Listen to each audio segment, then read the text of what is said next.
कैसे हो दोस्तों। मैं मोहम्मद नईम शेख। तो मैं याद दिलाना चाहता हूं कि जब ex member of parliament Milind Deora ने कांग्रेस का साथ छोड़ के एकनाथ शिंदे की शिवसेना में शमूलियत इख्तियार करे और जब ex CM of state Ashok Chauhan ने कांग्रेस का साथ छोड़ के बीजेपी में शमूलियत इख्तियार करे और ये दोनों की पाला बदलने की वजह थी राज्यसभा की मेंबरशिप। और अनअपोज 2 दिन पहले इनका सिलेक्शन हो गया राज्यसभा के लिए।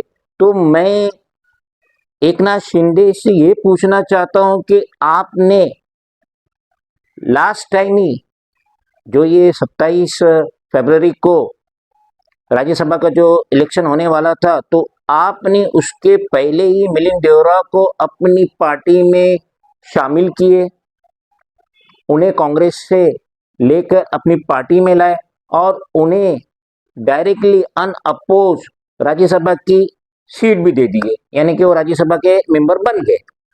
तो मैं एक खास तौर से पूछना चाहता हूं Eknath Shinde CM of Maharashtra state कि आपने मिलिंद देवरा को अपनी पार्टी में ला के क्या कमाल की। मैं पूछना चाहता हूं अगर यही सीट, यही जो आपके पास सीट थी राज्यसभा की, तो आप अपने पुराने साथीदार को नहीं दे सकते थे, स्पेशली यशवंत यादव जो कि कई बार के कॉरपोरेटर थे, चेयरमैन थे स्टैंडिंग कमेटी बीएमसी, 3 टर्म के लिए चेयरमैन थे, जिनकी अहलिया Yamini Yashwant Yadav sitting MLA from 184 Byculla constituency, और इन्होंने यामिनी यशवंत यादव ने उद्धव बाला साहब ठाकरे का साथ छोड़ के एकनाथ शिंदे के पास थे, जो 40 रेबल ने बगावत की थी उद्धव बाला साहब ठाकरे से, और एकनाथ शिंदे के साथ वो अलग हो गए थे। तो जब ये इनकी बिगिनिंग से साथ में, चाहे वो यामिनी यशवंत यादव रहे या उनके हस्बैंड यशवंत यादव रहे, तो ये जो राज्यसभा की सीट थी एकनाथ शिंदे ने यशवंत यादव को क्यों नहीं दी। अगर उनको देते तो क्या नुकसान होता था एकनाथ शिंदे को, और जो मिलिंद देवरा को दिए तो इनको क्या फायदा हुआ। क्या आने वाले लोकसभा इलेक्शन में, जिसमें मुश्किल से इन्हें 10-10 ही सीट मिलने वाली, क्योंकि 28 में तो बीजेपी बोली मैं लड़ूंगी पूरे महाराष्ट्र में 48 सीट में से 28 में, अब रहेगी 20, तो 10 लेंगे एकनाथ शिंदे, 10 लेंगे अजीत पवार। तो अब ये 10 के लिए जो इलेक्शन होगा, जो प्रचार होगा, जो कैंपेनिंग होगा, तो मिलिंद देवरा आके एकनाथ शिंदे की तरफ से क्या कमाल दिखाएंगे। मिलिंद देवरा 2 टाइम के मेंबर ऑफ पार्लियामेंट थे फ्रॉम कुलाबा साउथ मुंबई, और उनकी कॉन्स्टिट्यूंसी में कितने झोपड़पट्टी है, कितने चौराहे, कितने रास्ते, उन्हें कुछ पता नहीं था। लास्ट इलेक्शन 2019 में जब वो लोगों के साथ कैंपेनिंग कर रहे थे डोर टू डोर, तो तब उन्हें पता चला कि ये मेरी कॉन्स्टिट्यूंसी में आ रहा है। यानी जब वो 2 टाइम के मेंबर ऑफ पार्लियामेंट थे, उसके बाद जो हारे, तब तक उनको उनकी कॉन्स्टिट्यूंसी का एरिया और रकबा ही नहीं मालूम था, जो कि सूत्रों से हमें पता चला।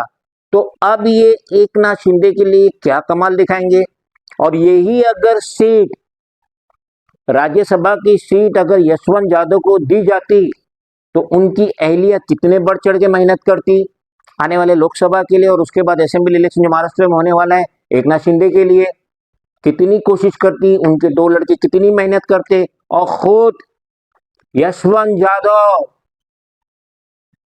पूरी अपनी ताकत झोंक देते, अपने कार्यकर्ता को यूज करते कि हमें ये जो 10 टिकट मिली है महाराष्ट्र में, हम ये 10 के 10 जीते।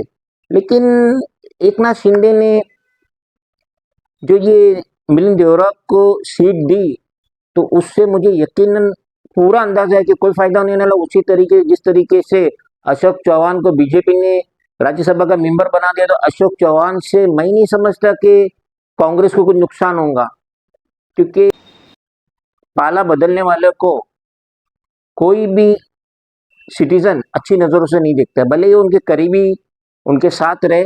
लेकिन ये दोनों ने जो पाला बदले, और दोनों को जो इनकी मकसद था राज्यसभा मेंबर बनने का, ये पहुंच गए।